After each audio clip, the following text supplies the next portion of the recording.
Hello everyone, welcome back to another art time lapse. Today I am doing a piece called Strings of Memories. When I was first starting this piece, I was thinking I want to do something a little bit different than a regular anime piece that I'm very familiar with.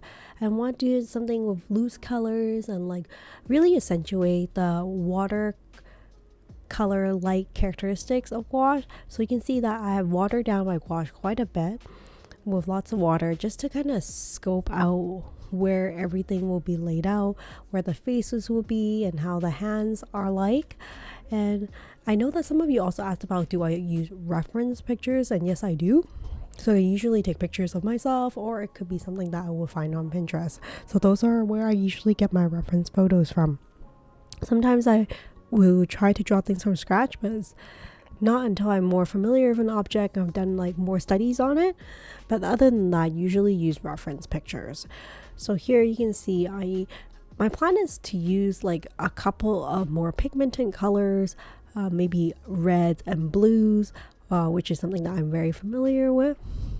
So that's what this piece is inspired from, just stepping outside my box and doing something other than anime for a change. And I was reviewing my art portfolio from a few YouTube videos back, and I noticed I really enjoy that type of artwork, so hoping to get back into it. So as I mentioned, this piece is called Strings of Memory, and when I thought about it, it sounded really poetic to me.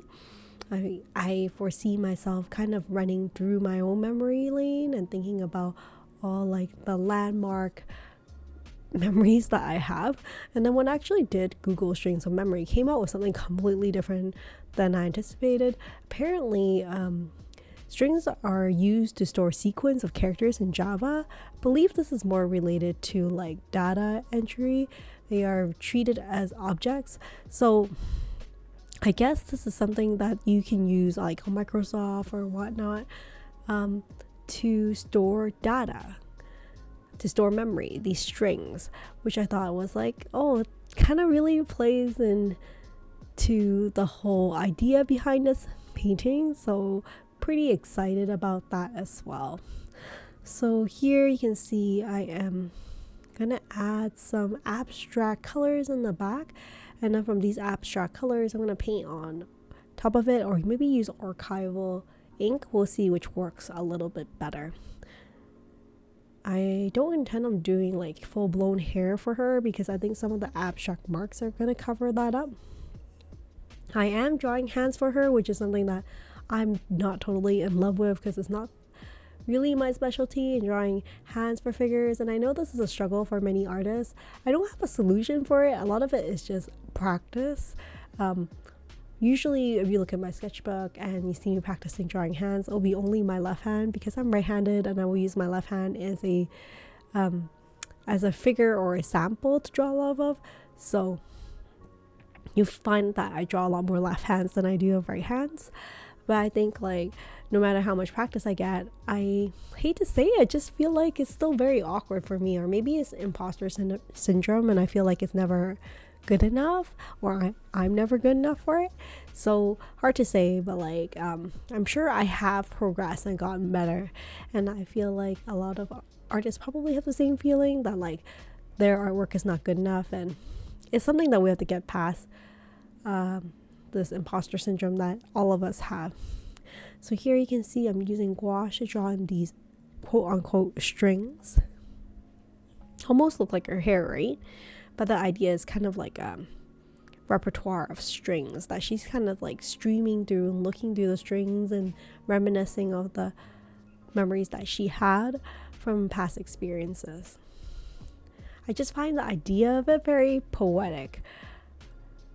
But in terms of execution, I'm not sure if it's gonna turn out exactly how I would like it. So we'll see. I wonder, as I'm doing this, how much space does string occupy in a memory? I mean, it's kind of like a Rolodex to kind of browse through. It's almost like my iPhone, I would say, kind of browsing through my phone, or Google telling me about the memories that I've had 3 years ago or 2 years ago. You were doing this.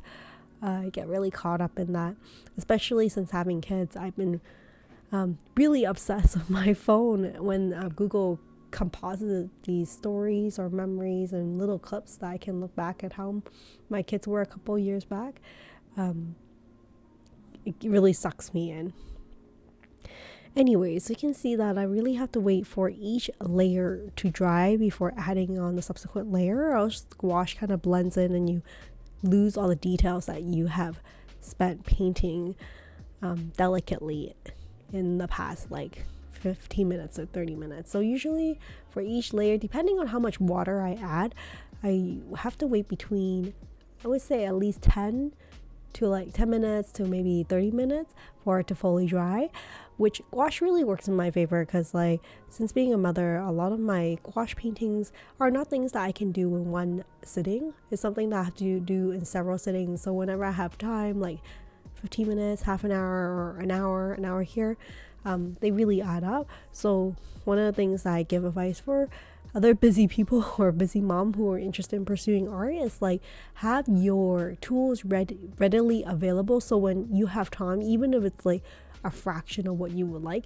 have your tools ready at your disposal. Like, have a plan for what you're going to do when you do have that 5 minutes or 10 minutes. So for me, I'm lucky enough that my husband lets me occupy our living room with my painting table, so it's readily available, and I would have my paints and my brushes and water ready. Whenever I have spare time, I would make sure that table is organized enough that I will be able to do art when I have the time. I'm also really lucky to have a good supportive system, to have that time available to be made, and I know that not everybody is lucky as that. So here you can see I'm using a archival jelly roll from Sakura to do some of these like abstract string patterns that are almost like waves or drizzles of liquid like medium. So I'm not sure how to describe it, but it's really therapeutic to do it.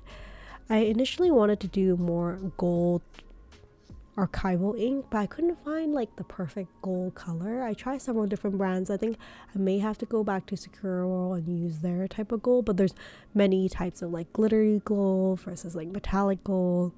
So I think I really need to invest some time to figure out what works for me. Here I'm just trying to use this blue, dark navy blue archival Sakura jelly roll, which I'm getting like some success with, but looking back, I'm thinking maybe I should have just stuck with gouache and just use a really fine point small brush gouache to add on these strings. But I think this is a really nice, beautiful, poetic piece, and you can see like majority of the color scheme leans more towards the cobalt blue, which is a color that I really love. If you look at my portfolio, or at least when I'm kind of looking at it more recently, I noticed that there is a lot of cobalt blue. And I always thought that my color scheme that I'm more prone to, or like a little bit more, is like warm colors. But looking at my portfolio, I realized like I'm not a warm color girl. I'm more of a cool color girl, which is very interesting. Like, there's things that you like to be perceived at, and what you actually execute in terms of your artwork, how the vibe actually is like. So here I'm just using some oil pencil from Faber-Castell to add some gradient for the piece.